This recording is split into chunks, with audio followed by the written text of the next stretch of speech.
our car got smashed, which is unfortunate, but not the end of the world. We're extremely grateful that nobody was hurt during the incident. The crash broke out our back window and dented our rear door, which prevented it from closing thereafter. We're also very grateful that the person that caused the accident was willing to work with us to correct their mistake. After speaking with the insurance, I elected to do a virtual inspection where I took a bunch of pictures and sent them to the insurance company, and then they sent me an estimate of the damage and sent me a check for that amount. I began thinking maybe I could do it for less than the amount the insurance was going to give me. Personally, I like doing things like this myself because I know that with the right tools and parts, I can do a job that's going to be satisfactory for me and my own standards, rather than leaving it up to somebody else, and that uncertainty factor kind of bothers me a little bit. So we set out to the nearest junker to see if we could find a door that had an intact window and was the right color. The first junker that we decided to go to was Junker Collazo in San Sebastian, PR. Upon arrival, I asked if they had the door that we needed, and turned out they actually had 3. They had a green one, a purple one, and a blue one. After inspecting the doors, I decided to go with the green one because it was in the best shape. The experience that we had at Junker Collazo was really great. The service was awesome, and the lady who owned the junker actually personally offered to have us follow her to the paint shop where we could get our new door painted. This is the new door shell that we got from Junker Collazo, and they recommended a place that we got it painted, and they sent us to a place called Eggy's Auto Paint, and he did an excellent job on matching the color and turning it from green to silver. So I'm over here by the door that got smashed, and I'm getting ready to take it apart. And just the list of things that I have to do is take off this cover for the brake light, take out the brake light, door handle, then the upper trim, then the toolbox, and then the lower trim, and then I'll go from there. But yeah, I have to take all this out so that I can swap it to the new door that we got, because that one's just a shell. And then we'll also have our lock that'll work with the key that we have. So the first obstacle that I'm running into right now is this locking key on the rear tire. So I think what I'm actually going to do is take the door off with the tire on it, because I really just want to get the new door on there for security, and then also so rain doesn't get in our car. I have a tool on the way that can actually extract that, but I don't want to wait for it right now. I'm going to get started on removing the brake light, and it looks like I have 2 Phillips head screws to remove.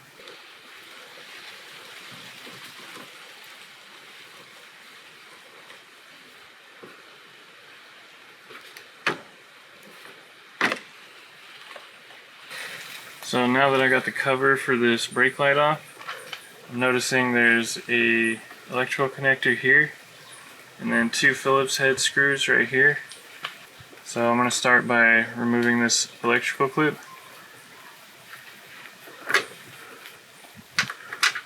Now I'm going to try and remove these Phillips head screws.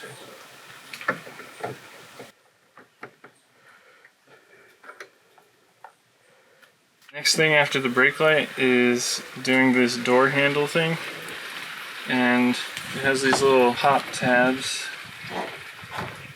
that just come out, and there's a Phillips screw on each side. Oh, it's almost there. Got it. So what I'm doing is I'm keeping the hardware from all these pieces with the piece that it goes to, so I can stay organized, and it'll be easier to refit this on the new door. Now the next piece is this upper trim piece, and I think it just has clips clipping it in. I already did this one, so I'm just going along the bottom first. Oh.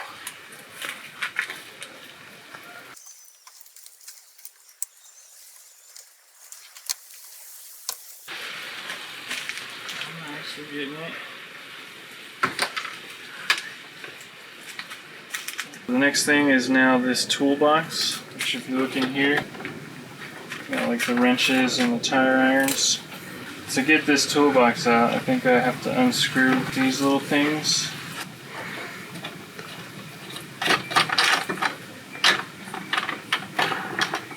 Oh. So now that I got the toolbox out, I can take off this lower trim. And the same thing with the top trim. It's got clips. Oh man, this door is hot.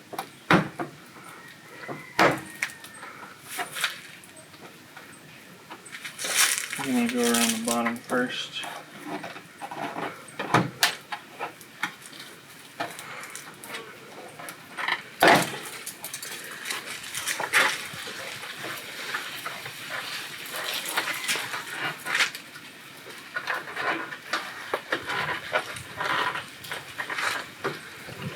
I'm actually getting held up by two screws right here.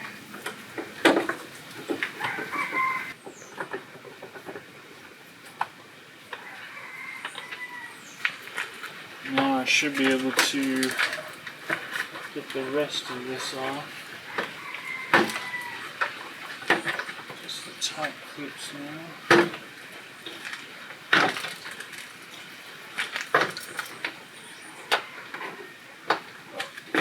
Looks like two more. Nice. These are the two little brackets for the toolbox. Oh man, I think I need my socket.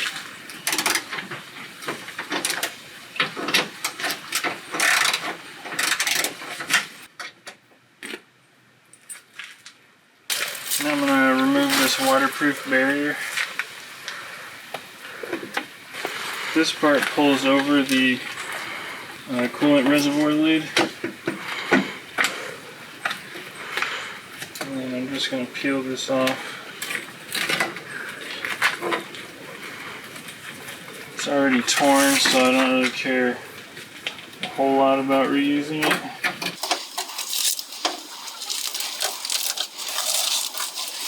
The next thing I'm going to remove is this wiring harness, and it starts up here at the brake light, and it goes all the way around the window down to here. From the window it comes down here, and then it goes back behind here where there's a switch, and then it runs along here with these clips.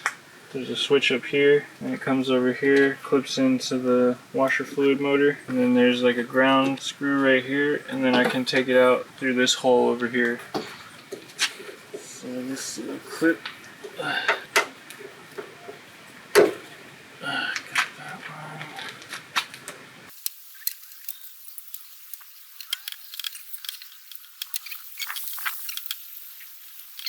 So I've got the wire down from the window. Now I'm going into here.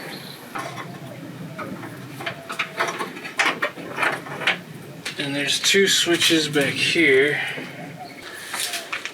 So I've undone the switch for the electronic lock, and then there's a light back here, a little light connector. And I undid these clips. Now I'm about to do this connector. Oh man, it really sucks when you can't get to the back of these connectors.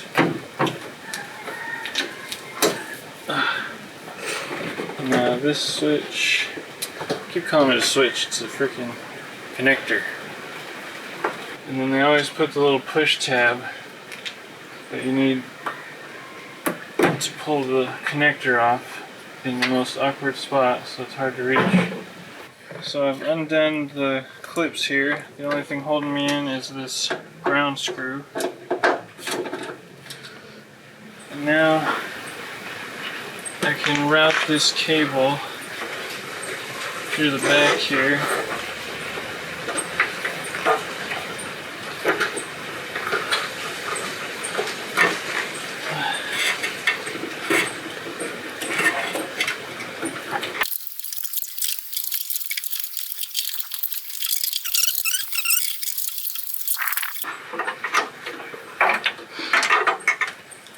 And we're through.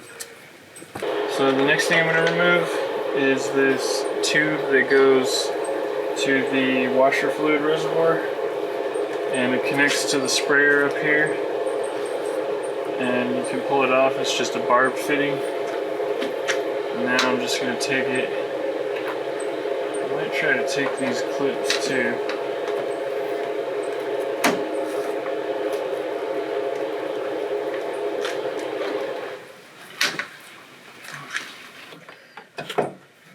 And these clips are a freaking pain in the butt. I've been having to pull them out with these pliers. So now that I've got my washer fluid tubing disconnected, I think it's just these two bolts to take out the reservoir.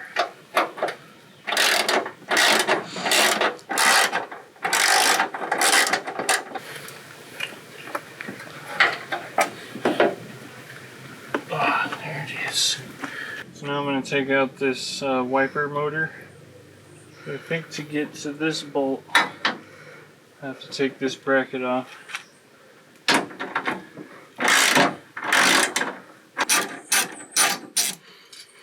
Now I think it's just 3 bolts for the wiper motor.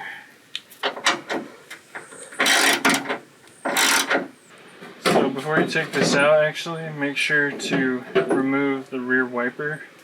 The rear wiper actually attaches to the end of this with a little nut. So next I've got to go up in here and deal with the door latch and the locking mechanism. And then also there's this little light bulb that I need to remove as well. That goes to the license plate light. I've got the cord for the license plate light poked through there with the little grommet piece. And then now for the actual latching mechanism, I'm just going to undo this little thing right here. And then back there, there's the key cylinder. I also undid that little latch, and now I can undo this from here. And holding the locking cylinder in place is this little retaining clip that slides in behind it, and it has this little tab that you can grab it with pliers and pull it out. So now that I got the locking mechanism detached, I can remove the back plate with the handle on it. There's 2 nuts up here that I have to remove, and this guy right here, and then some clips all along the outside.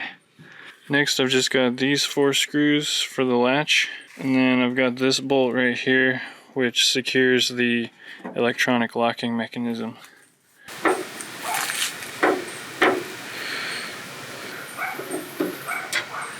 Just going to do 2 for now. I don't know if these 2 mechanisms are connected, so I'm going to undo this one as well.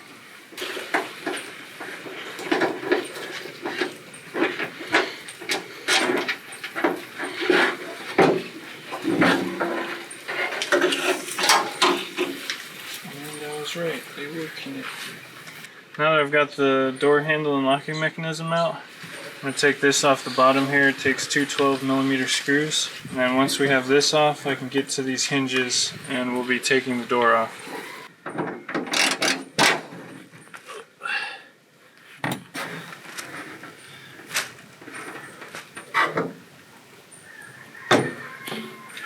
Now the next part is to remove these hinges. And I think what I'm going to do is remove these 2 screws completely and these 2 screws completely. That way I'll just have this one on the top and this one on the bottom securing it. And that way when we actually need to support this door, we won't have to do so many screws during that process.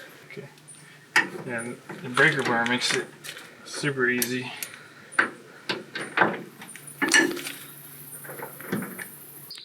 So now we've just got 1 bolt left in each hinge, and Brittany and I are going to support the door.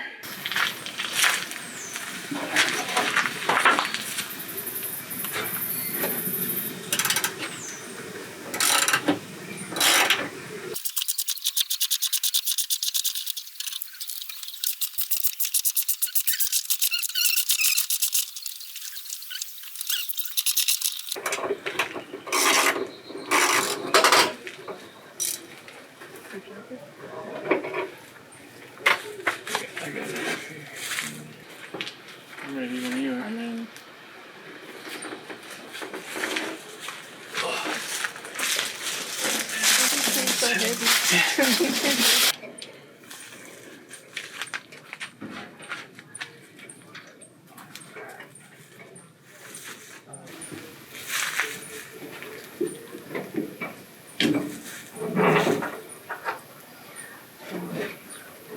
Hang on, don't lift it too much for a minute.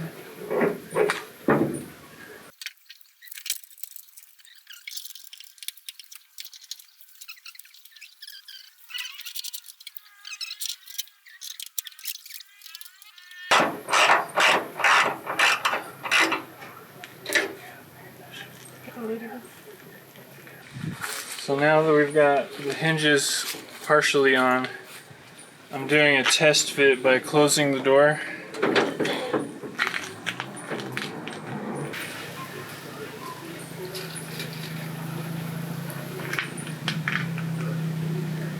I think it needs to come up just a little bit more. So we've got the door hung. It lines up with the jamb. The fitment is nice.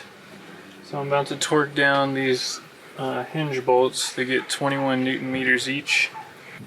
And then I want to make sure that my hand is on this handle because torque is measured at this distance. And then I want to pull steady until I hear that click. Now I can take my wiring harness and start feeding it back through.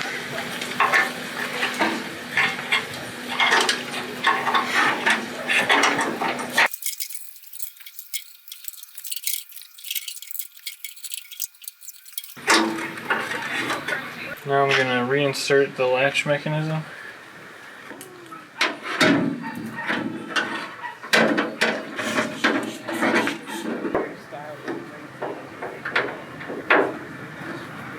On the back of the door, I'm going to put the handle mechanism, or the latch mechanism, in right here. Now the key cylinder goes right in here, and then I'll have to secure that with the tab on the back side. Now I'm going to refit this little badge thing on here. There's this little electrical wire that goes through this hole right here, and then all the tabs are just supposed to line up.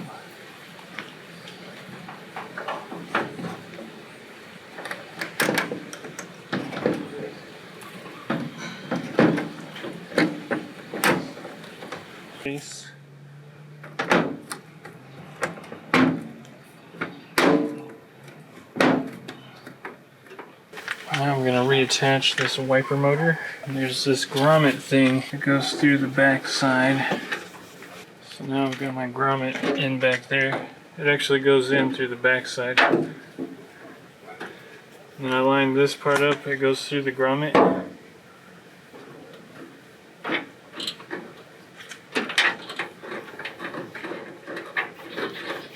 So the wiper blade actually goes on like this.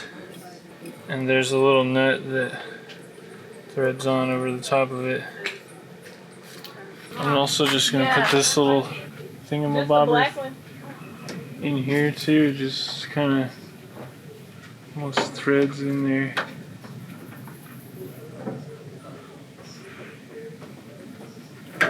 Next up is the washer fluid reservoir.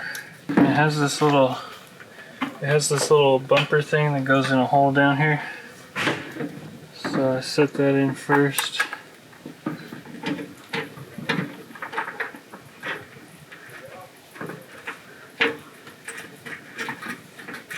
Now I'm just going to go through and reattach my wiring.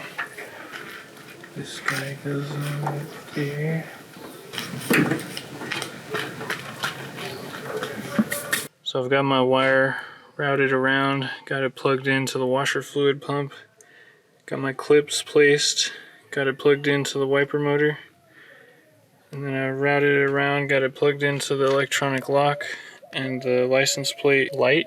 And I've got it coming up around here and up through the door, and then it terminates right here. Next I'm going to reroute this washer fluid tubing. I'm actually going to start from the top because that'll be easier for me. In the hole in the top of the door, there's this little barb that the hose connects to. So now I've got all my stuff remounted. I've double checked the wiring. Everything looks like it's connected. Now I'm going to remount my lower trim piece.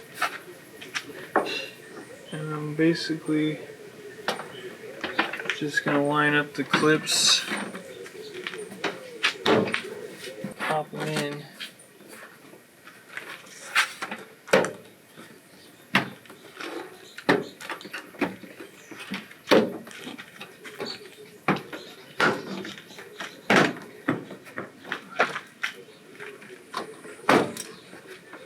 So now I'm going to put on this upper trim piece.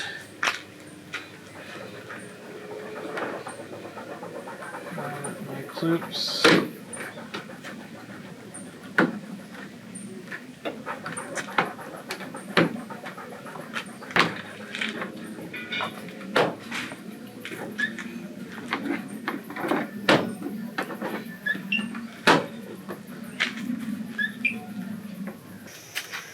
And the last piece, the last two pieces I should say, are this guy.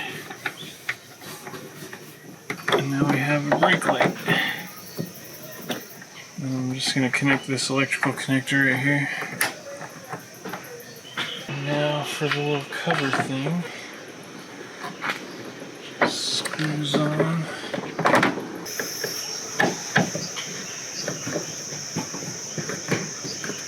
So this is the final result.